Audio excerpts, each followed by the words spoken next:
некој начин го усогласивме известувањето и го пративме веќе во кабинетот на председателот. Не се работи за став, него го напишавме она што се согласуваме сите дека треба да се испочитуваат изборниот законник и роковите утврдени во него, посебно на оние рокови кои што се однесуваат на избирачкиот список како еден од битните елементи во организација на целиот изборен процес. Со оглед на тоа дека што претходно не се затвори постапката околу избирачкиот список, на сите ни е јасно дека треба да се ревидира таа постапка комплетно и од тие причини се повикавме на изборниот законник и на роковите утврдени во него и тоа го испративме како допис до председателот. Законот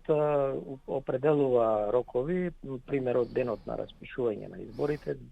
првите 10 дена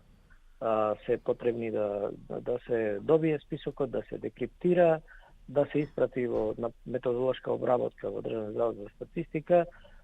и законот дефинира дека 10-тиот ден по распишувањето на изборите се става на јавен увид избирачкиот список. Јавниот увид трае 15 дена, надвор од тие 10, значи и после завршување на јавниот увид, каде што има еден поголем број на забелешки, барања за запишување и така натаму, во меѓувреме собраните податоци од различните институции, наредните 10 дена се дополнуваат во списокот, се запишуваат, се утврдуваат, завршуваат постапките за заштита на